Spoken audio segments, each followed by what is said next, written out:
कक्षा 8वीं की स्टूडेंट फाइनली आपका विषय यहाँ विज्ञान का वार्षिक परीक्षा सत्र 2024 पत्र पेपर लिख के आ चुके हैं। आप लोग बहुत सारे यहाँ पर कमेंट रहे थे कि विज्ञान विषय पेपर लाओ, तो फाइनली आपका पेपर आ चुका हो। साथ ही इस वीडियो में आपका संपूर्ण उत्तर सहित यहाँ पेपर कराने वाले हैं, तो आप वीडियो को यहाँ पर लाइक कर लीजिए, चैनल को सब्सक्राइब कर लीजिए। साथ ही इस वीडियो को आपको अपने दोस्तों तक भी शेयर कर देना, ठीक है, जिससे वो भी यहाँ विज्ञान विषय पेपर अच्छे मार्क्स ला सकें। तो आप यहाँ पर देख लीजिए, राज्य शिक्षा केंद्र मध्य भोपाल वार्षिक परीक्षा सत्र 2024 पत्र विषय विज्ञान, पूर्णांक आपका 60 नंबर का रहेगा, कक्षा 8, ठीक है। समय आपका 2.5 घंटे रहने वाला है। और आपके आते हैं बहुविकल्पी प्रश्न आते हैं, प्रश्न 1 से 5 तक। तो निर्देश आता है, प्रश्न को पढ़कर नीचे दिए विकल्प में सही विकल्प चुनकर लिखिए, चुनकर उत्तर लिखिए, ठीक है। तो आपका पहला आता है दहन के लिए क्या आवश्यक है, तो आपका जाता है ऑक्सीजन, बी आता है कार्बन डाइऑक्साइड, और सी आता है आपका पानी, और डी आता है नाइट्रोजन। तो यहाँ पर दहन के लिए क्या आवश्यक है, तो यहाँ पर दहन के लिए आपकी ऑक्सीजन आवश्यक है, ठीक है। ऑक्सीजन आपका राइट आंसर रहेगा। फिर दूसरा आता है निम्नलिखित में से खरीफ की फसल है, तो आपको यहाँ पर खरीफ की फसल बताना कौन सी है। तो आपका यह था धान, बी था आपका गेहूं, और सी था आपका चना, और डी था मटर। तो यहाँ पर निम्नलिखित में से खरीफ की फसल है, तो इसका राइट आंसर आपका क्या हो जाएगा, चना आपका राइट आंसर हो जाएगा, ठीक है। चना, चना आपका राइट आंसर रहेगा।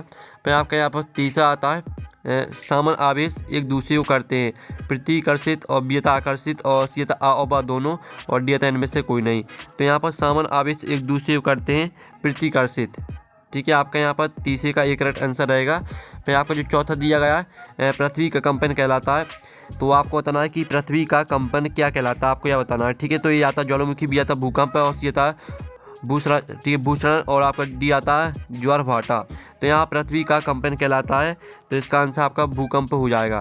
फिर आपका पाँचवा आता है पौधों और जंतुओं की वह स्पीशीज जो किसी विशेष क्षेत्र में विशिष्ट रूप से पाई जाती है वह है, तो इसका आंसर आपका क्या हो जाएगा, विशेष क्षेत्रीय स्पीशीज, ठीक है। आपका एक करेक्ट आंसर रहेगा, विशेष क्षेत्रीय स्पीशीज आपका राइट आंसर हो जाएगा, ठीक है। इस तरह से जो आपके बहुविकल्प प्रश्न दिए थे, प्रश्न 1 से 5 तक, वो आपके कंप्लीट हो जाते हैं। आपने अच्छे से यहाँ पर याद कर लिए होंगे। अब आता है रिक्त स्थान की पूर्ति कीजिए, जो कि आपके प्रश्न के बाद 6 से 10 तक रहेंगे। निर्देश आता है रिक्त स्थान की पूर्ति कीजिए, प्रत्येक प्रश्न के लिए 1 अंक निर्धारित है। तो आपका 6वां तक कार्बन का शुद्ध रूप ... है, तो यहाँ पर कार्बन का शुद्ध रूप आपका हीरा है, ठीक है। हीरा आपका यहाँ पर राइट आंसर रहने वाला है आपका 6वें का। फिर आपका जो है लोहे पर जंग लगना ... की घटना है, तो यहाँ पर लोहे पर जंग लगना आपकी जो आपकी यहाँ पर राइट आंसर रहेगा, आपका यहाँ पर लोहे पर जंग लगना ... की घटना है, तो इसका आंसर आपका क्या हो जाएगा, रासायनिक, ठीक है। रासायनिक आपका यहाँ पर राइट आंसर रहने वाला है, तो रासायनिक की घटना है, ठीक है। नहीं तो आप अपचयन भी लिख सकते हैं, ठीक है। यहाँ पर आप अपचयन भी लिख सकते हैं, ठीक है। अपचयन आपका सही रहेगा। फिर जो आपके यहाँ पर दिया गया जून से सितंबर माह तक ... फसल की बुआई की जाती है, तो यहाँ पर जून से सितंबर माह तक आपकी धान फसल की बुआई की जाती है, ठीक है। धान आपका राइट आंसर रहेगा। और जो आपके यहाँ पर ये ईंधन के अपूर्ण दहन से ... विषैली गैस बनती है, तो यहाँ पर ईंधन के अपूर्ण दहन से आपकी यहाँ पर, ठीक है, यहाँ पर ईंधन के पूर्ण दहन से नीली ज्वाला बनती है, ठीक है। नीली ज्वाला विषैली गैस बनती है, तो आप यहाँ पर देख लीजिए, नीली ज्वाला विषैली गैस बनती है। फिर आपका आता है 10वां पृथ्वी की आंतरिक संरचना ...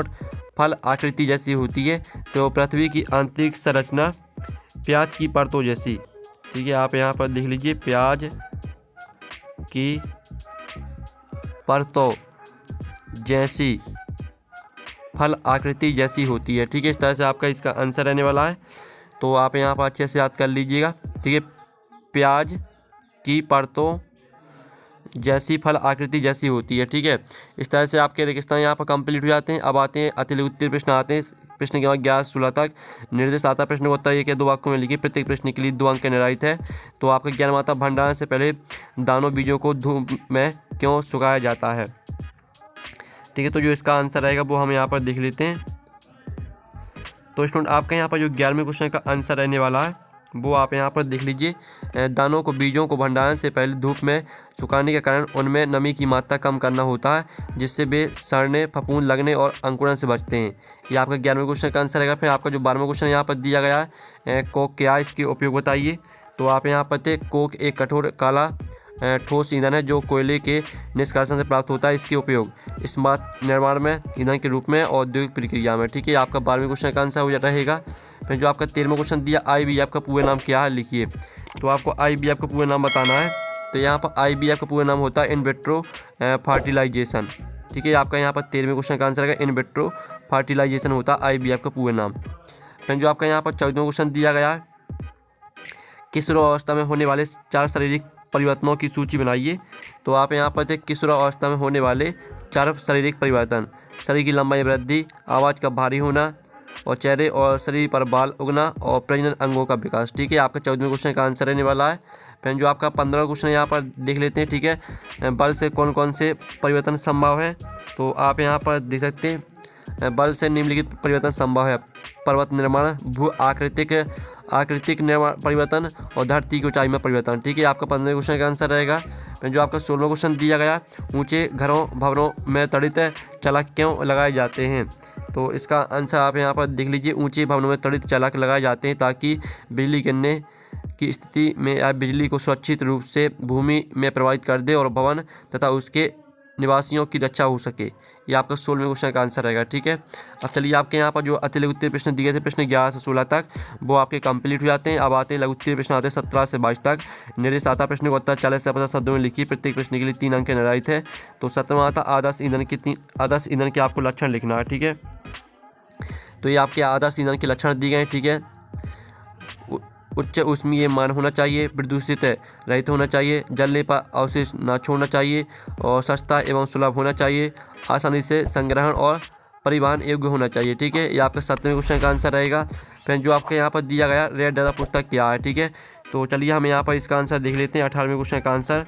तो आप यहाँ पर देख लीजिए, आपके यहाँ पर रहेगा रेड दादा पुस्तक एक दस्तावेज है जिसमें ठीक है विलुप्त प्राय, संकटग्रस्त, दुर्लभ तथा लुप्त प्राय जीवों की सूची होती है। इसे अंतर्राष्ट्रीय प्रकृति संरक्षण संघ द्वारा प्रकाशित किया जाता है। ठीक है, ये आपका 18वें क्वेश्चन का आंसर रहेगा। फिर आपका जो 19वां क्वेश्चन दिया है, लैंगिक जनन एवं लैंगिक जनन में क्या अंतर है, उदाहरण सहित बनाइए। ठीक है, तो ये आपका यहाँ पर दिया गया लैंगिक और आपका अलैंगिक जनन में अंतर। ठीक है, तो आप इसका स्क्रीनशॉट ले सकते हैं। आपका लैंगिक और अलैंगिक जनन में अंतर हो जाता है कंप्लीट। आप इसका स्क्रीनशॉट ले लीजिए और इसको पूरा याद कर लीजिएगा। फिर आपके यहाँ पर देख लेते हैं 20वां क्वेश्चन। तो स्टूडेंट आपका 20वां क्वेश्चन यहाँ पर आता है, कीट एवं मेढक में जीवन चक्र पूर्ण करने में हार्मोन का योगदान लिखिए। तो चलिए आपका 20वें क्वेश्चन का आंसर देख लेते हैं।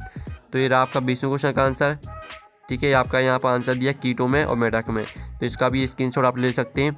फिर जो आपका 21वां क्वेश्चन दिया है, कुली भारी बोझ उठाते समय अपने सिर पर कपड़े को गोल लपेट कर क्यों रखते हैं। ठीक है, तो 21वें क्वेश्चन का आंसर देख लीजिए। इसका आंसर है कुली सिर पर कपड़े को गोल लपेट कर रखते हैं क्योंकि यह बोझ को समान रूप से वितरित करने में मदद करता है, दबाव को कम करता है जिससे सिर को कम दर्द या चोट लगती है, संतुलन बनाए रखने में सहायता करता है। ठीक है, ये आपका 21वें क्वेश्चन का आंसर हो जाता है। फिर जो आपका 22वां क्वेश्चन दिया गया, क्या शुद्ध जल विद्युत का चालन करता है, यदि नहीं तो इसे चालक बनाने के लिए हमें क्या क्या कर सकते हैं, यानी हम क्या क्या कर सकते हैं। ठीक है, आपको बताना है। तो आप यहाँ पर देख लीजिए आपका 22वें क्वेश्चन का आंसर। ठीक है, आप यहाँ पर देते हैं नहीं, शुद्ध जल विद्युत का चालन नहीं करता क्योंकि इसमें आयन नहीं होते इसे चालक बनाने के लिए। इस तरह से पहला पॉइंट, दूसरा, तीसरा, तीनों पॉइंटों को याद करना है। ठीक है, ये आपका 22वें क्वेश्चन का आंसर हो जाता है। फिर आपके आते हैं द्वितीय प्रश्न आते 23-26 तक, तो निर्देश पढ़ लीजिएगा। 23वां क्वेश्चन आता है, जीवाणु मिट्टी की उर्वरता को बढ़ाने में किस प्रकार सहायक है। तो आप यहाँ पर देख लीजिए, ये आपका यहाँ पर आंसर दिया गया, जीवाणु मिट्टी की उर्वरता को नाइट्रोजन स्थिरीकरण और कार्बनिक पदार्थों का अपघटन और फॉस्फेट घोलने वाले जीवाणु और हरित खाद जीवाणु। ठीक है, इस तरह से चारों हेडों को याद करना है, पूरा अच्छी तरह से याद कर लीजिएगा। फिर जो आपके यहाँ पर दिया घर्षण से होने वाले लाभ एवं हानियाँ लिखिए। तो ये आपके यहाँ पर घर्षण से आपके लाभ दिए गए हैं। ठीक है, आप यहाँ पर देख लीजिए, पैदल चलने और गाड़ियों की चलने में सहायक, लेखन व चित्रण में उपयोगी, मशीनों में पकड़ बनाए रखने में मदद करता, माचिस जलाने और ब्रेक सिस्टम में आवश्यक। ठीक है, इसके हानियाँ भी आप यहाँ पर देख लीजिए। तो लाभ और हानि आपको याद कर लेनी है। फिर 25वां क्वेश्चन आता है, ध्वनि किस प्रकार उत्पन्न होती है, ध्वनि उत्पन्न करने वाले 2 वाद्य यंत्रों के नाम लिखकर चित्र बनाइए। तो आप यहाँ पर देख लीजिए आपका 25वें क्वेश्चन का आंसर। तो इसका भी आप यहाँ पर स्क्रीनशॉट ले लीजिए। ठीक है, इसका जो चित्र आपको खुद बनाना है। फिर आपका यहाँ पर 26वां क्वेश्चन आता है, नियमित एवं अनियमित परावर्तन को चित्र द्वारा समझाइए। ठीक है, तो 26वें क्वेश्चन का जो आंसर है वो भी हम यहाँ पर देख लेते हैं। तो ये रहा आपका 26वें क्वेश्चन का आंसर। ठीक है, ये आपका नियमित परावर्तन है, ये आपका अनियमित परावर्तन, और जो इनके चित्र आपको खुद बना लेना है। ठीक है, तो इस तरह से जो आपका पेपर है वो कंप्लीट हो जाता है विद सोल्यूशन सहित। हमने आपका विज्ञान विषय का पेपर करा दिया है, और पेपर का PDF डाउनलोड करना चाहते हैं तो लिंक वीडियो के डिस्क्रिप्शन में दी गई, तो आप वहाँ से पेपर का PDF डाउनलोड कर सकते हैं। तो हम नेक्स्ट वीडियो में, थैंक्स फॉर वॉचिंग।